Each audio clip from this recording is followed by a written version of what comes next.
A lot of people claim that the Ten Commandments is the basis of Western law and Western society. Over the weekend, and with the approval of the county commissioners, a Ten Commandments monument was installed atop the steps of the Dixie County Courthouse. And that's a bold claim, considering that really only 4 of them are actual laws that we hold in our legal system today. The rest have to do with taking a break and worshiping God and honoring your father and your mother and not wanting to covet and... Wow, that's a lot of words. Too bad I'm not reading them.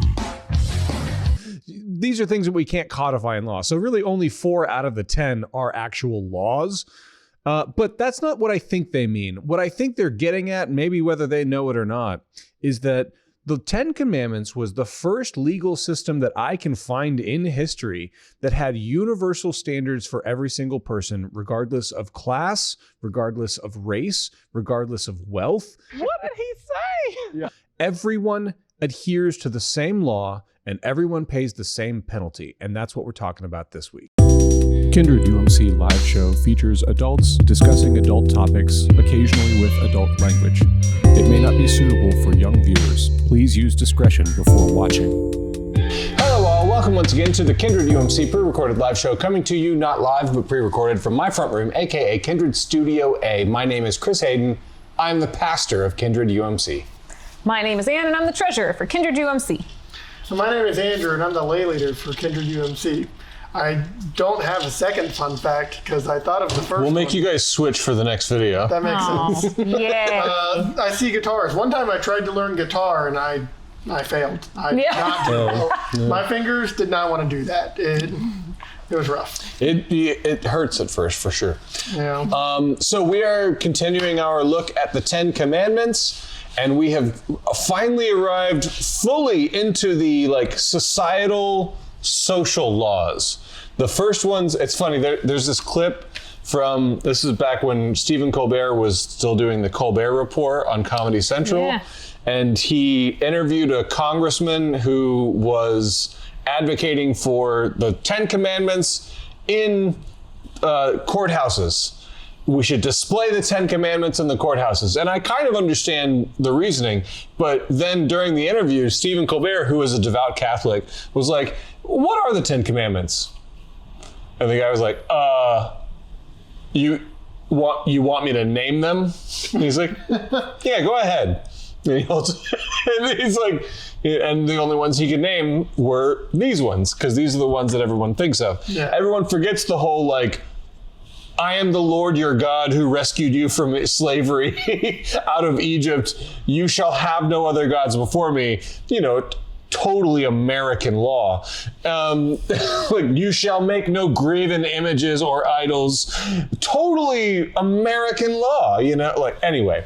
So I always remember that clip every time I get to these particular ones, because these are the ones, there's only 4 of them that everyone always remembers. And here they are.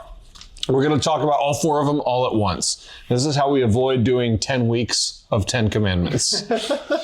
So this is Exodus chapter 20, verses 13 through 16, and they go real quick. They sound like this. You shall not murder, you shall not commit adultery, you shall not steal, and you shall not bear false witness against your neighbor. Or as I like to say, don't kill, don't cheat, don't steal, don't lie. That's how I say it. There's some nuance in there that I miss when I say don't kill, don't cheat, don't steal, don't lie.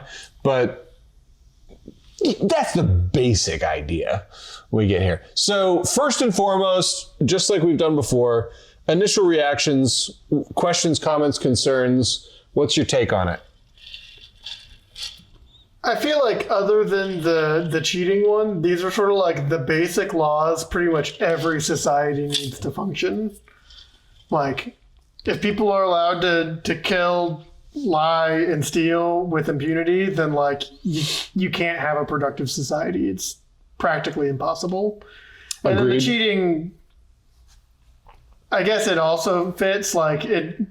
Cheating can wreak havoc on a family and everything, and especially when you have a smaller tribe-based society, that kind of stuff is important. There's something about the family unit, and especially so again, context. We have to remember, so first of all, let me just say, adultery is a bad, harmful thing, full stop. So let's just acknowledge that. But especially the reason it makes the top 10, that's up there with don't murder, is you got to remember this is a tribal, nomadic community that just was freed from slavery, and they're going into a Canaanite occupied land, and they're going to be basically on a campaign to outpopulate. And so like the idea that the family unit needs to stay at the core is really, really important. By the way, this is also at the heart of all the weird laws around homosexuality. It's not that it's not to say that like God hates gay people. No, their cultural understanding and the laws they were making and the society they were making was like, let's outproduce the Canaanites. And so it's like, get married, have kids. That's the point. So there's something about that wrapped up in that. So that's a diversion, but so yeah, the cultural context of like maintaining the family unit and also like having a mother and a father produce multiple children and staying committed to raising those children over the course of their adulthood, like from birth into adulthood so that they can get married. Like that's obviously a top 10 priority in this cultural context. For us in modern times, that there's an argument to be made that may not be as high a priority, although I would say it's still worth maintaining as a high priority for us, even given our modern context. But that's kind of why it makes the top 10, Yeah. So don't kill, don't cheat, don't steal, don't lie. Necessary for like any society, Any other thoughts and initial? I'll never forget being a kid. They always tell you, what's the worst lie? And it would be like, I stole the cookie from the cookie jar versus like, don't tell somebody that you killed the neighbor or whatever. And it was always like, they're all a 10. They're all the lies are bad. It doesn't matter how big the lie is. They're all awful. And I'm like, I mean, yeah, okay. But like, that used to freak me out. I was like, I'm going to hell in like a second. I just told that lady her hair looked good and it looks awful. Like, so that one always freaked me out. Yeah. Okay. So there's two things I want to talk about. One, the comment you made about like, for any society to function, these are kind of the basic guidelines, right? And then more specifically, the lying one. So let's take that one because that's more specific. The actual commandment is very specific. It's legal. Do not bear false witness against your neighbor. But as we see things evolve, and like it's not unreasonable to then like tease that out to like, yeah, don't be dishonest. Don't be dishonest. I really like Jordan Peterson. And one of the things he talks about is he says, tell the truth, or at least don't lie. Because and the reason he puts it that way is because like, you can't always tell the truth. Sometimes it is kind to be deceptive. Sometimes that is the case. Sometimes you don't know the truth. Sometimes you are mistaken. But you can, at the very least, stop yourself from lying. You can intentionally not speak things that you know to be untrue. And like, that one's hard these days. And I understand this is a politically dicey example. So I'm aware of that. It is not my intention to demand a political affiliation with this example, but I'll just be quite honest with this one. And I think I've used this example before, but when I'm in conversations with folks about the phenomenon of anti-racism, there are a few writers, I have read their works. I find anti-racism and the idea of anti-racism to be ultimately racist and discriminatory. And that's not just me, that's their words. In order to combat discrimination in the past, we must discriminate now, and specifically against people with white skin. And I absolutely denounce that. I do not think that's true. I understand if you disagree with me, you're still my friend. We can still have dinner and chat. It's not my intention to like denounce anybody who disagrees with me on this, but I am like right now trying to practice this commandment because I don't want to say what I just said.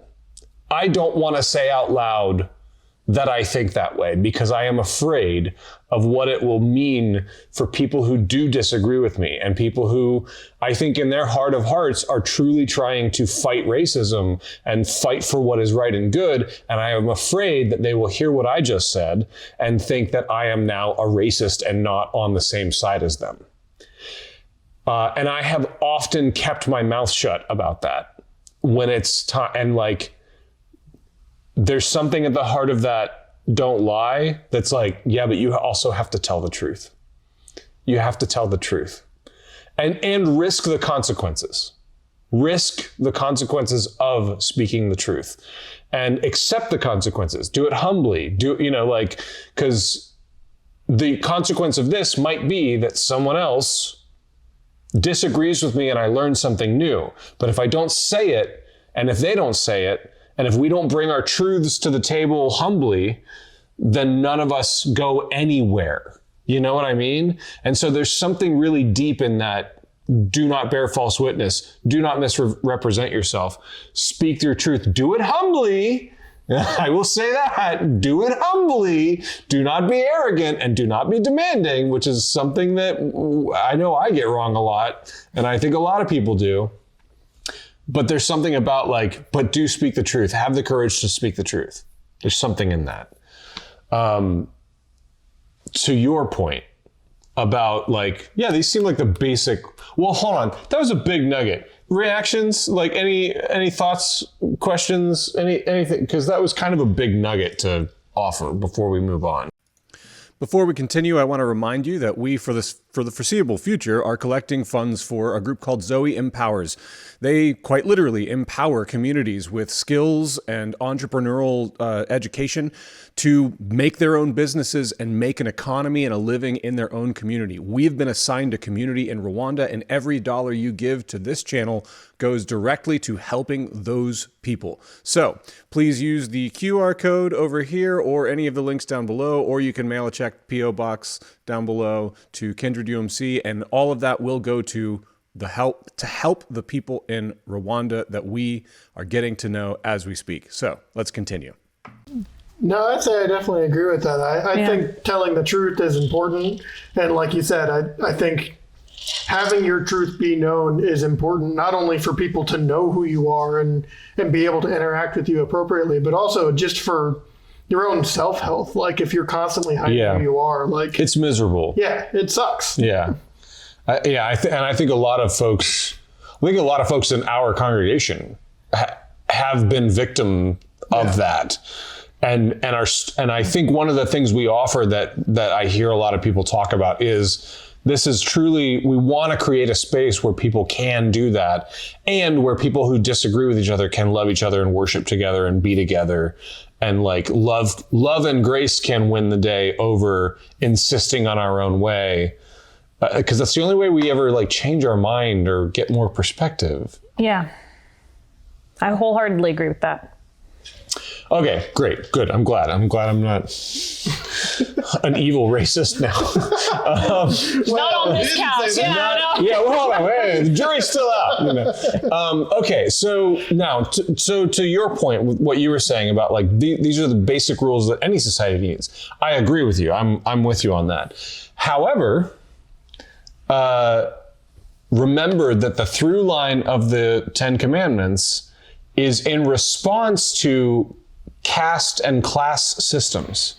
And so I can't remember exactly how you referenced it, but you basically were so everyone, these are the rules for everyone is kind of what you implied. It's they're not the rules for everyone. Yeah.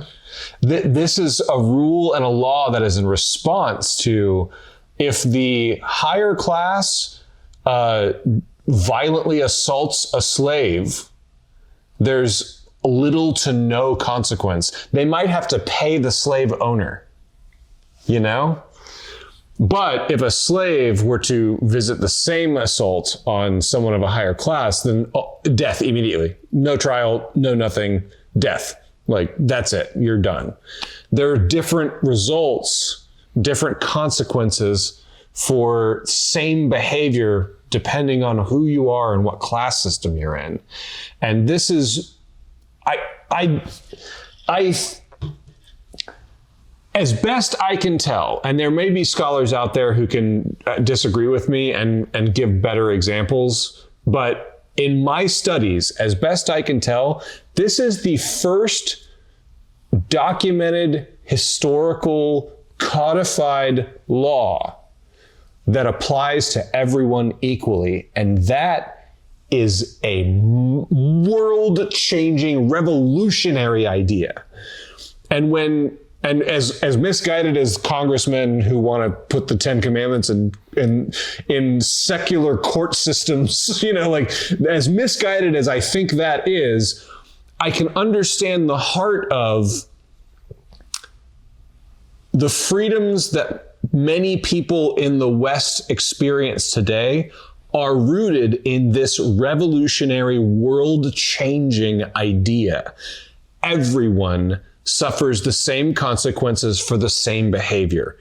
Everyone is expected not to murder, not to steal, not to cheat, not to lie. Everyone, regardless of your status. If you are president, now, like, if you are president or a presidential candidate, we expect you not to lie is like an impossible standard these days.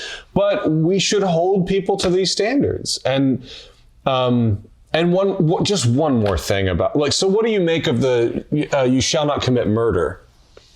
Because God kills a lot of people and asks his people to kill a lot of people. What do you make of that? Because that's the other one. I sat with literally veterans in my office who are grieved to their soul and concerned about their place in heaven because of the fact that they've taken human lives. And it's a real thing, you know, like I've thank God never been anywhere close to anything like that. But certainly people have. So what do you make of the no murder? Well, how do you make sense of that given the kind of like apparent contradictions?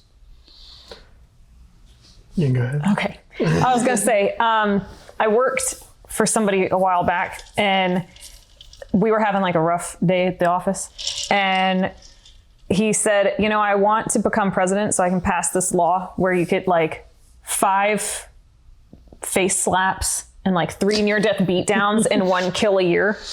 Because I think that would solve he's a lot a purge of problems.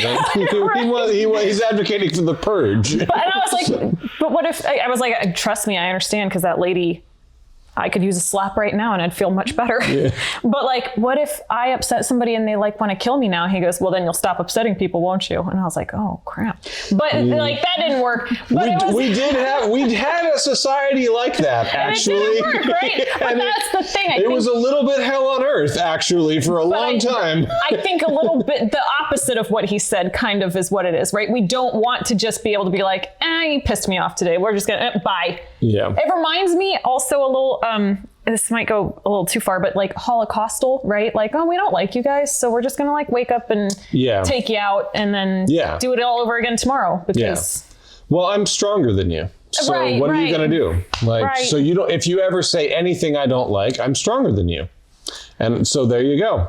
And I think it's one thing if you're being attacked, or if there's a reason. Right. And we had a society, like that for a very long time, and it was hell on earth. Yeah. It was hell on earth. Yeah. So there's something to the, like, these laws matter because they protect the potential of the kingdom of heaven and peace and joy being in our midst. They really do protect against it. Andrew?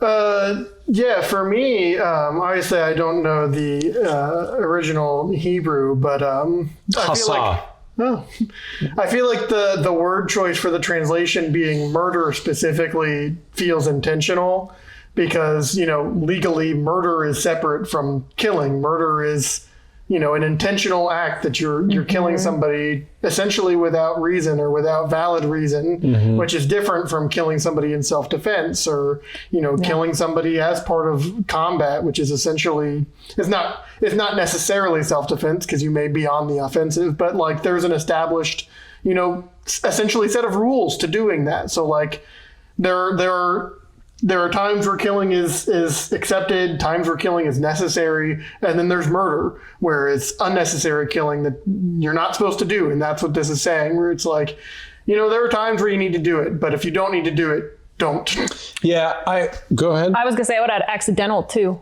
Yeah. Like car accident. Accidentally killing somebody is different than murder. I agree. And there's something to be said for, after the 10 Commandments, there's like 600 plus other laws that start to, for this society in this context, that start to specify, and there are caveats for things like that. Hey, if somebody accidentally does this, then here's what you need to do. There's essentially manslaughter laws, and there's like all kinds of different things. And so they do bother to spell a lot of that out and codify it in a legal way. But I think that's as best as I can tell. That's what I think is going on here. This is not a blatant, thou shalt not kill, thou shalt not take life. It's more, and because literally execution is a penalty for many of breaking the laws of Yahweh, and if you keep reading the Bible, you'll find that Yahweh is very okay with war against people who are raping and sacrificing children. Like Yahweh is very okay with like, no, go get rid of that. That doesn't belong in my world anymore. So like there is something to God's okay with death, but God is not okay with murder. And who knows what the actual. Because of the way that translation works, I feel very confident that can't be a one-to-one translation either. Hasa and murder may not be exactly the same thing, but there's something about what you were saying, I think. Needless killing, killing for the fun of it, which is like something that was actually happening when this law was written. Not that it doesn't happen now, unfortunately, but it's certainly not common practice. Yeah, killing for the sake of things. Another example that often gets lifted up and misunderstood is eye for an eye and tooth for a tooth. And people are like, yeah, what a brutal system. Like eye for an eye, tooth for a tooth. Like, no. That was because it was like, hey, you poked out my eye, I'm going to cut your hands off. Like, ow, my eye hurts. I'm going to torture you forever now. Like, no, eye for an eye, like tooth for a tooth. Like he knocked out your tooth. All right, pay whatever the tooth is worth. You don't get to extract revenge forever on this person. And so it's actually more of an egalitarian idea. Eye for an eye, tooth for a tooth is about even. Let's keep it all even. Let's keep it all just and fair, And there's something in this law too, like, hey, don't murder. Don't like just because somebody stole something from you doesn't give you the right to take their life. Just because you don't like what somebody said or somebody offended you or somebody insulted your daughter's honor. No murder. You can't murder. Like there's no murder, But that's not to say that sometimes the Israelites found themselves in places of war, and sometimes they found themselves defending their lives by taking lives. Now, do not quote me on that on current political situations, because I am very unhappy with what's happening in Gaza, and this looks more like revenge than this looks like thou shalt not murder to me, at least. And if you disagree with me, then I'll be happy to talk with you because I have to tell the truth as we've discussed. So, don't kill, don't cheat, don't steal, don't lie. And if we can just get that under our belts, can you imagine what kind of world we would be living in? May the Lord bless you and keep you. May the Lord make his face to shine upon you and be gracious unto you. May the Lord lift up his countenance upon you and give you peace. Amen. Amen.